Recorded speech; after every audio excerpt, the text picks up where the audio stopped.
wha ta roto.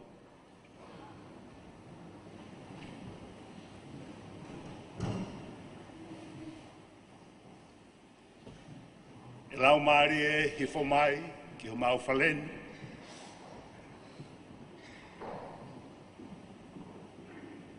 Haere mai mo mafi mafi. A evi ho keresi.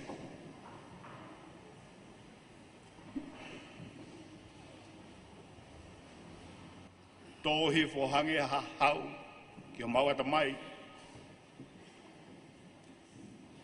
O ngāo hiangi ki hoko kerekere u tāu ai funga makani.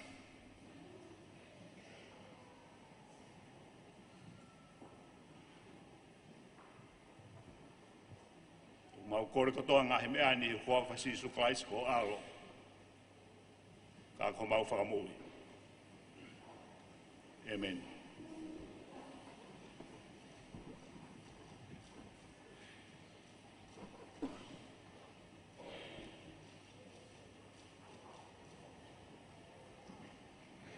Tapu moe,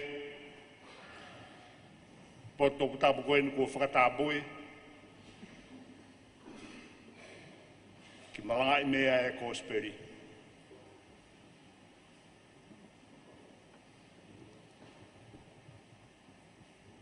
Tahene kuini. Kua fu whakai eiki, ai whakatapu kua whai he pure kau tau malu i whanua. Pea kōkore ki huwhangai.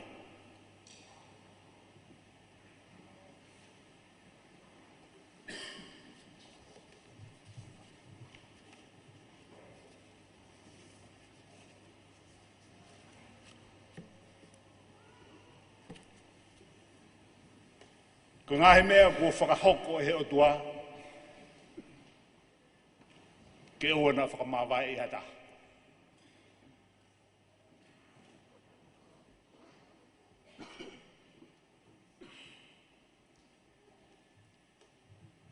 Koe wholofola ene si isu, hiri hane tāri ai whihuina e whai kia te ia.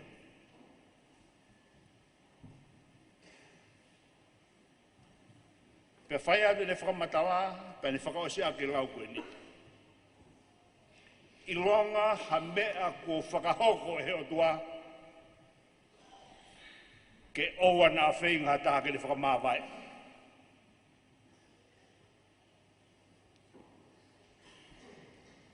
Koe tau ka whinga, koe ngahi mea o kua uikai ke ala whakamawai.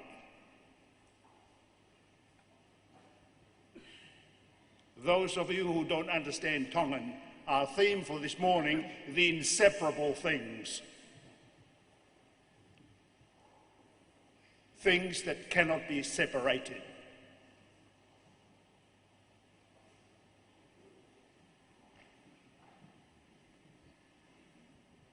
Kainga. O tau nofo pe o tau muui i he universi na i kai ki tau ngahu.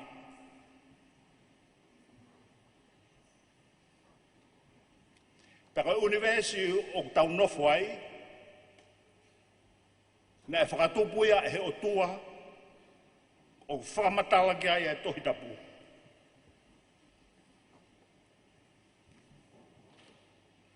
Pena ane whakatua e universi koe ni, pia mohono ngahi lao. O kia hano ngahi lao whakamaterie, i here Whakabritania, physical laws. Pea hoki nao tolo whakatotolo e mala e koe ia. O tatau pe koe pui whakatonga koe vusika, pe koe physics, pe koe chemistry, pe koe astronomy. Koe nau mea o whai ko hono whakatotolo e ngahi mala e takitaha, ke ilo e ngahi lao koe kuhanga e hotua whakotūtū aki. Pea kuna ulawa ilo ai o kia ngahi mea ia, o ku alu lo ua ma upe, alu mahanga.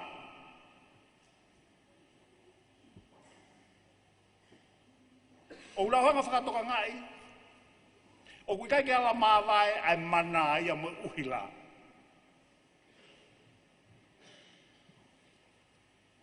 Ko whanofo i mei poane, o wha telefoni ang hatah mei tongani. Ko wane whanoko behe telefoni, ko i loau ai toko taha koe ni ukure ange. He kui kai ke lawa o mawai tangata ai mohono reo. Mea e he kautoke tā, kui mea unau i koe DNA. Pehei kai ke mawai hatahaia mohono konga ko ia. Ko ngahe mea koe ana hanga he o tua o ai ke pipiki whakata. O gui e he kakai koe lao na tula. Ka gui e he kakai lotu e ngahi lao koe ni, koe ngahi lao ai o tua.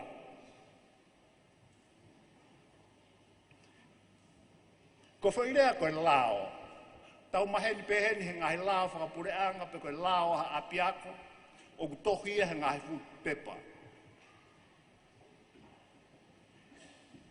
Ko ngahi lao ai o tuaia o kuhanga he kakai matatao o tatau pe koe mea materie, pe koe mea whakatamai o kunaui psychological, pe koe mea whakalau marie o kunaui spiritual, pe o moral. O nga hanga whakatoka ia o ilo o beheanga koe lere a university. Tau whatata ki halori. Na ia e toko tahana ni hanga whau e lori. Ta koe lao e lori koe nipe koe motoka, koe whaunga to tonu ia koe ke lere ai. Pana na hanga ngā he lori koe ni ke whakalere a ki e penisini pe koe loro. O ku whakatoa tāmaki ke whakalere vai e lea. Ai lori ko ia. He koe whaunga ia na e ngāhui koe ki ai. Koe mou ia e tangata, ko pongpongin, o ko roto ke tau lave, ki he ngāhi lao ai o tua whakalau mārie. O ku whakatu tāmaki, hono whenga ke whakamāwai.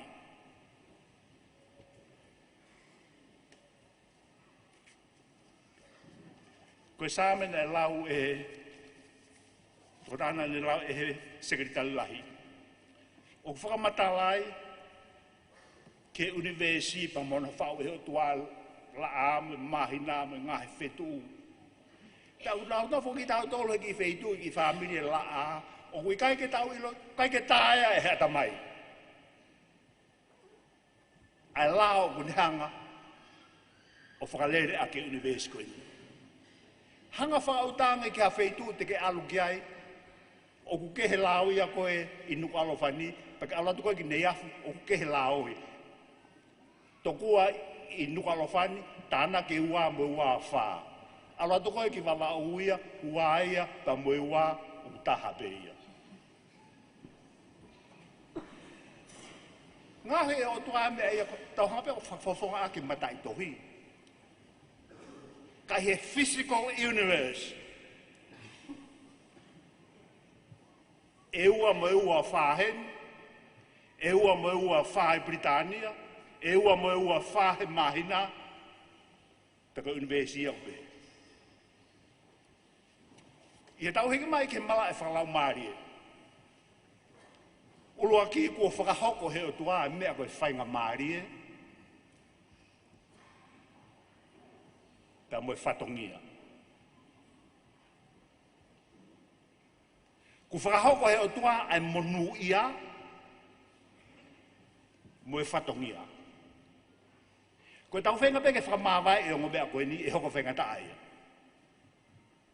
I rewa Britania, ku hanga e ho tua whakahoko ai privilege, mo responsibility. Kaya hata hang hanga whenga e, kene ma upe privilege. Kairi ake responsibility.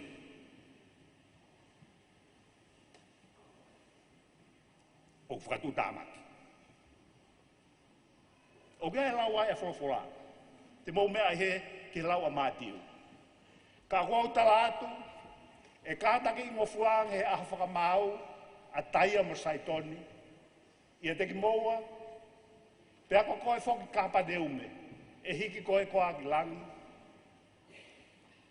Pea hifu ki he tesi, he kane momo i whai i sotoma a ngahi ngāue ma mawhana e whai a te koe, pe hene tolonga mai o au ki aoni.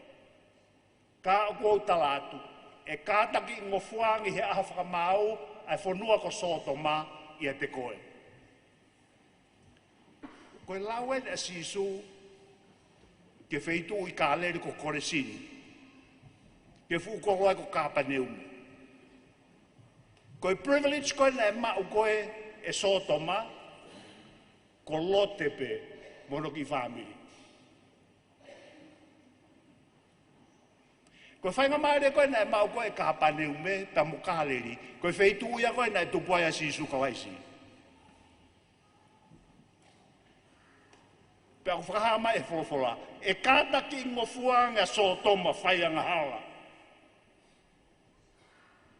He nai kai ke nau mausia. Nai ngata pe nau ki ilo ia lote.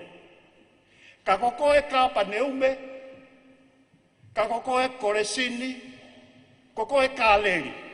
Nā mousio ke motol he mea nai maui ngangi, nai maulu ngangi, nai ha, he fotole alo o tuai e te koe.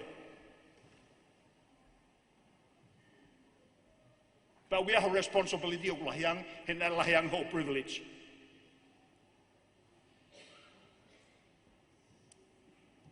O ko pore a tonga,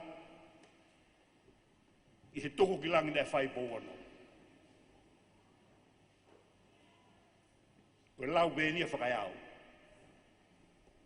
E kātaki ngofuange a ngahi o tumotu kehe Pasifiki i tonga.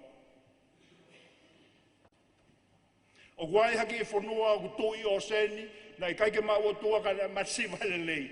Hallelujah ko manu iaini.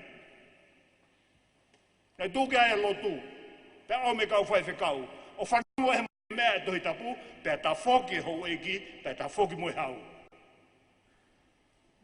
Na e lotu a tahisi, kaike nau hawai. Ta whoki mo fisi, pe kai hawaki. Ko tonga pe u kei tolonga mai. Koe privilege o tonga.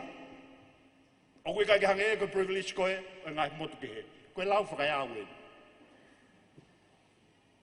Pe he lau kai aku, e kātaki ngofuangi. Ai siasi, ofisi, pe ko haa moa, pe ko tahiti. I he siasi o tonga. E kātaki ngofuangi e pure anga ngai o motu ke he, i he pure anga o tonga.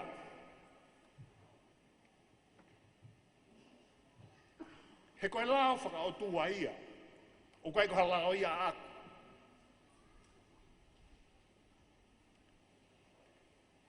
O koutu i koe toko lahe mo tolo o mo manatu e tala noa e whai si isu ki he ongo tangata e toko ua.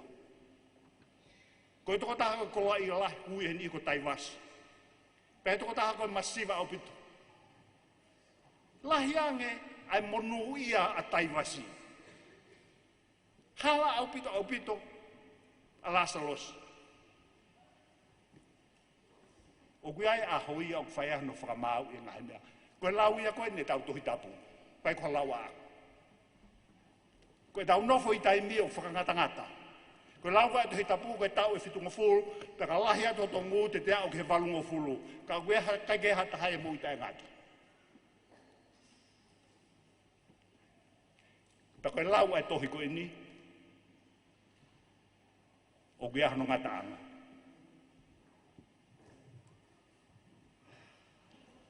O tūpe i he tohi, koe tonga tenga koe tau tō. Koe tenga pē koe ia te tau utu o kako mai e pō. Ka lelei e tenga e lelei hono fua. Peka kove ngā ue te tau kai hono nunua. Koe taimi tō ta uen. O kai ke whai hato tau i whai toka. Kuhanga e ho tua o se whakahoko. Pea kuhanga e me ngā hewe su as me heni. O kia halawa si isu i luke. Pea koia kua whuaki kai ha mea ku lahi.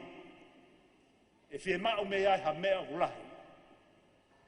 Ka tuku he kakai ha fu mea ki ha taha ke tauhi, pe e hulu atu mo mea eke ki a te ia.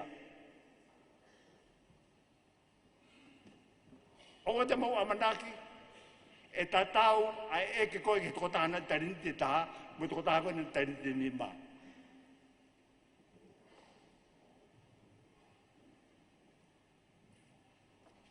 Hei kai ke tatau, ai responsibility ko ange kisu to ta ko tangu ti farena. Ia te ia ko hau no fena fa fa fikau. Ko lau ia fo lau ko lau a. Ko ia ko ange ha me ko ulahi. E lahi pe me ko fe hui ko fa mau te ke accountable ki ai.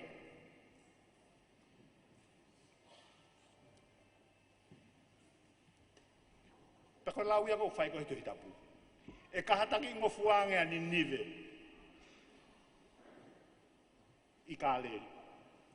He koni nive, mu ulo e tā noka ki nive, kolo mua a Syria. Ne ofi kea kau sotia koe ni. Ne alo atu pepa lo fita ko siona o malanga. Pea ta foke ani nive. O na u whakatomao.